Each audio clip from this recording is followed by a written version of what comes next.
देखिए, मैं दिल्ली से लौटा हूँ। मेरे एक साथी की डेथ हुई, मैं थोड़ा सा परेशान था। फिर उस डेथ की सूचना के बाद मुझे आना था देवबंद में। हमारे एक साथी की माताजी की डेथ हो गई थी। उनके यहाँ रस्म पगड़ी का कार्यक्रम था। उनके घर से जैसे मैं निकला, सहारनपुर की तरफ मुश्किल से 50 मीटर चला होगा, एक गाड़ी आती है। मैं फ़ोन पे थोड़ा मेरा ध्यान था। उसने जो वहाँ से गोली चलती है और वो गोली मेरे कान के पास से निकलती है।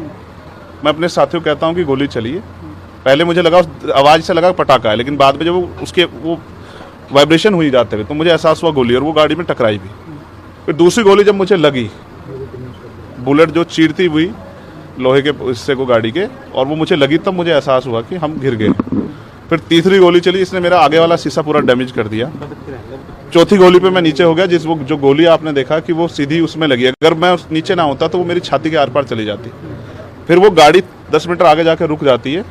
वो दो हवा में फायर करते हैं जैसा मैंने देखा, और फिर उन्होंने फिर हमारी गाड़ी फायर किया।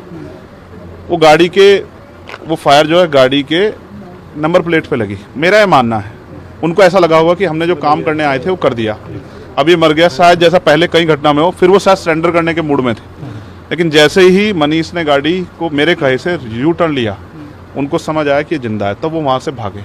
हमने पुलिस को बताया कि ये गाड़ी का नंबर है। फिर उन्होंने उसको इंक्वायरी किया। पुलिस के अच्छे अधिकारी यहाँ हैं, उम्मीद है वो अच्छा काम भी करेंगे। लेकिन ये स्पष्ट हुआ कि अपराधियों में कोई डर भय नहीं है। कितने लोग थे? 3 लोग थे।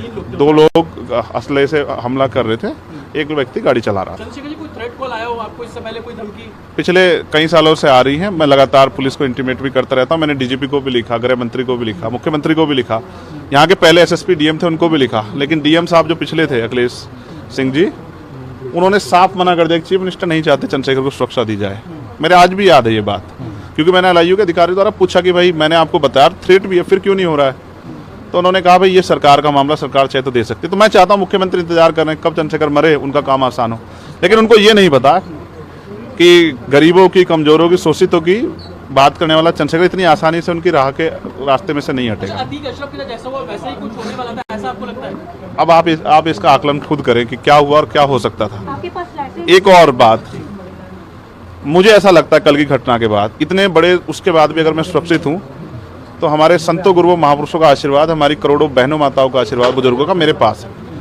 और मैं जो जिम्मेदारी मैं लेके मैदान में आया हूँ, बाबा साहब अम्बेडकर, माननीय काशीराम साहब, सदगुरु रविदास जी का जो बेगमपुरा राज का सपना है, मानवता के राज का सपना है, संविधान को लागू कराने का है, इन वर्गों को अधिकार देने का है, जब तक वो पूरा नहीं होगा मैं कहीं जाने वाला भी नहीं। गाड़ी को मीरपुर में छोड़कर अपराधी भाग जाते हैं, तो कुछ और बता रहे हैं, कुछ तो कहानी कुछ और नया मोड़ देने की कोशिश हो सकता है वो चाहते थे जो गुजरों और दलित समाज में एकता बनी है वो एकता टूट जाए। ये होगा ही नहीं कभी, ठीक है, ये नहीं हो सकता है। महापंचायत आप लोग कर रहे हैं अपनी मांगों को लेकर? हमारी लीडरशिप ने ये निर्णय लिया है कि जब 24 घंटे में गिरफ्तारी नहीं हुई तो हमें अपने लोगों को भी जवाब देना है।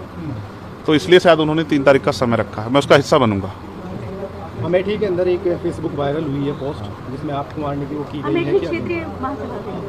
कई है उसके अलावा? ठीक है, देखिए लोकतंत्र है, उनके अधिकार है, मारे या छोड़े। मैंने कहा ना, मैं पहला थोड़ा ही जो मारा जा रहा हूँ या जिसको मारने का प्रयास किया। मुझसे पहले बहुत मरे हैं, लेकिन उनको कोई जान नहीं रहा था।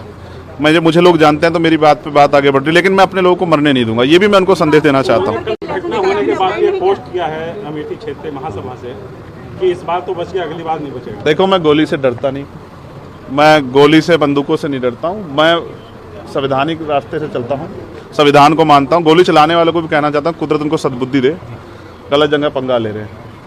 मैं झगड़ा नहीं चाहता। मैं अपने लोगों को भी कह रहा हूँ कल से शांति बनाओ को और संविधान के रास्ते चलो। वो हमें डिस्टर्ब करना चाहते हैं कि जो हम राजनीतिक ताकत हमारी बन रही हो कमजोर हो जाए, हम दूसरी दिशा चले जाएं।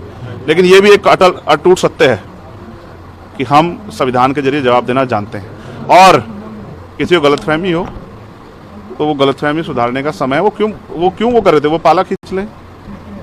मुझे ही तो मारना है ना, वो बता दे मैं चला जाऊंगा मरने में। अगर मेरे लोगों के साथ तो खेलना खेले ना, मैं तैयार हूँ। अगर मेरे मरने से हमारा आंदोलन आगे बढ़ता, हमारे लोग खड़े होते, मुझे कोई दिक्कत नहीं है। लेकिन उनको ये समझना चाहिए कि ये आज लोकतंत्र है। गोली की भाषा से एक चंद्रशेखर मरेगा तो क्या हो जाएगा, हजारों चंद्रशेखर पैदा